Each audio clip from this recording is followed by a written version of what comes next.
ہجوم گریہ کا سامان کب کیا میں نے، ہجوم گریہ کا سامان کب کیا میں نے، کہ گر پڑے نہ میرے پاؤں پر در و دیوار۔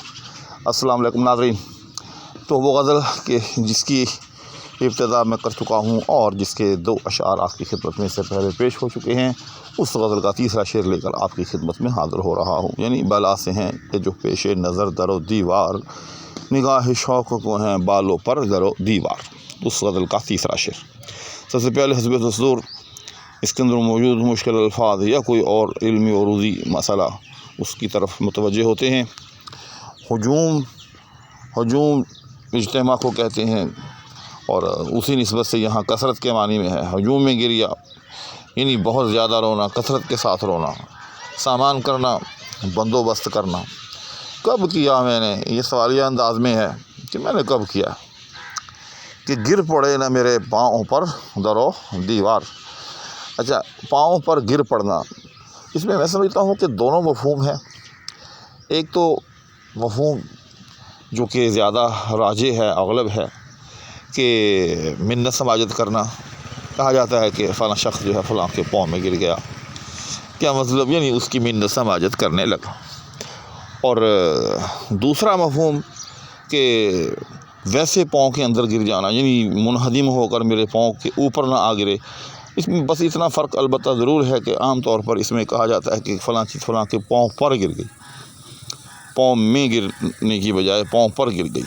لیکن پھر بھی میں سمجھتا ہوں کہ یہ مفہوم بھی یہاں لیا جا سکتا ہے کہ پاؤں پر گرنا یا پاؤں میں گرنا، اور منت سماجت کے علاوہ دیگر معنوں میں لیتے ہوئے تو یوں بھی لیا جا سکتا ہے۔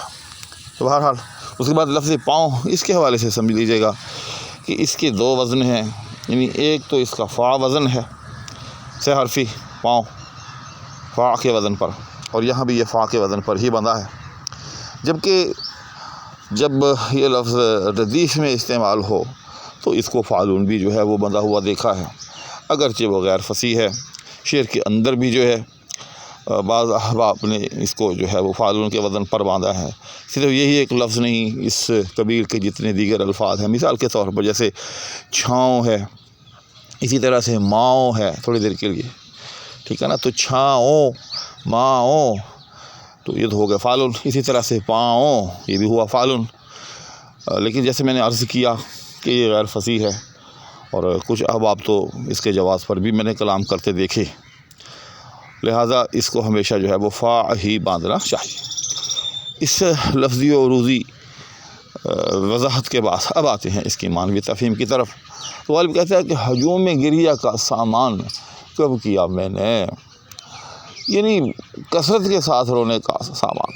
اس میں غالب اس میں کہنا یہ چاہتا ہے کہ میں تو دل کھول کے آج تک جو ہے وہ رویا ہی نہیں، میں آپ کو جو روتا ہوا دکھائی دیتا ہوں یہ تو بس محض ایک دل ہلکا کرنے کا بہانہ ہے، ورنہ میں جس کثرت کے ساتھ رونا چاہتا ہوں اس کو تو بندوبست بھی میں نے کبھی نہیں کیا۔ ہجوم گریہ کا سامان کب کیا میں نے کبھی جو ہے وہ ہجوم گریہ کا سامان نہیں کیا، ہجوم گریہ کا بندوبست جو ہے وہ نہیں کیا۔ کیوں کہ گر پڑے نہ میرے پاؤں پر در و دیوار، کہ کہیں ایسا نہ ہو کہ یہ در و دیوار جو ہیں یہ میری منت سماجت میں مصروف ہو جائیں۔ یعنی یہ بات اغلب ہے، اور یہ ایک بدیہی بات ہے کہ اگر میں کثرت گریہ یا ہجوم گریہ کا سامان کروں گا، بندوبست کروں گا، اگر میں کثرت کے ساتھ روؤں گا تو یہ جو میرے در و دیوار ہیں یہ منہدم ہو جائیں گے، پکی بات۔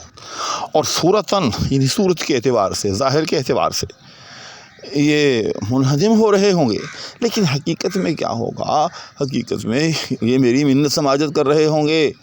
یعنی جب میرے پاؤں پر گریں گے، ظاہر ہے جب دیواریں گریں گی، چھت گرے گی تو غالب کے قدموں میں بھی اس کا ملبہ آئے گا، تو وہ دراصل میری منت سماجت کر رہے ہوں گے کہ غالب خاموش ہو جا، رک جا۔ اب دیکھیں کہ تباہی تو ہو گئی، مکان گر گیا، منہدم ہو گیا، لیکن وہ انہدام جو ہے غالب کی منت سماجت میں مصروف ہے۔ وہ در و دیوار جو منہدم ہو چکے ہیں وہ غالب کی منت سماجت میں مصروف ہیں کہ غالب خاموش ہو جا. یعنی اس سے ابھی ایک اگلی سٹیج بھی جو ہے وہ ہمیں نظر آتی ہے کہ وہ مکان غالب کو کہہ رہا ہوگا یا وہ در و دیوار کہہ رہے ہوں گے کہ ہم تو منہدم ہو گئے سو ہو گئے، لیکن اے غالب خاموش ہو جا، ہم تیری منت کرتے ہیں، تیری سماجت کرتے ہیں، تیرے پاؤں میں پڑتے ہیں کہ ورنہ تو ساری بستی کو جو ہے وہ ڈبو کے رکھ دے گا، تو ساری بستی کو غرق کر کے رکھ دے گا، تو ساری بستی کو منہدم کر کے رکھ دے گا تیرا گریا. تو ناظرین، غالب ہے، اس کے اشعار میں تہ در تہ جو ہے مطالب اور معانی جو ہیں وہ ہمیشہ مخفی ہوتے ہیں. غالب نے ایسے ہی نہیں کہا تھا کہ گنجین معنی کا طلسم اس کو سمجھیے، گنجین معنی کا طلسم اس کو سمجھیے، جو لفظ کے غالب میرے اشعار میں آئے. تو اس میں کوئی شک نہیں کہ غالب کے ہاں تہ در تہ معانی اور فکر اور غور و خوض، ہمیں یہ سب چیزیں جو ہیں اپنے عروج پر ملتی ہیں. غالب اپنے احباب کو ایک خط تحریر کرتے ہیں تو اس میں لکھتے ہیں کہ بھائی شاعری جو ہے وہ صرف قافیہ پیمائی کا نام نہیں ہے. غالب کے ہاں شاعری واقعی قافیہ پیمائی کا نام نہیں، بلکہ یوں سمجھیے کہ مضامین باندھنے کا نام ہے، مضامین کے اندر گہرائی، مضامین کی رفعت، خیال کی رفعت اور خیال کی ندرت، یہ ان کے ہاں اولی ترجیح رکھتی ہے. اور اسی لیے میں نے پہلے بھی عرض کیا ہے، دوبارہ عرض کرتا ہوں کہ غالب کے ہاں ہمیں جو شعر ہوتا ہے وہ پورا یوں سمجھے کہ ایک واقعہ ہوتا ہے، پورا ایک سینیریو ہوتا ہے، پورا ایک مضمون ہوتا ہے. غالب اس کو 2 سطروں کے اندر جو ہے وہ انتہائی لطیف انداز کے اندر جو ہے وہ نظم کرتے ہیں. تو ناظرین، آج کی اس ویڈیو میں اس غزل کا تیسرا شعر ہوا. انشاءاللہ اس غزل کا چوتھا شعر لے کر آپ کی خدمت میں پھر حاضری ہوگی. اس وقت تک دعاؤں کی درخواست کے ہمراہ فقیر آپ سے اجازت چاہے گا. اللہ حافظ.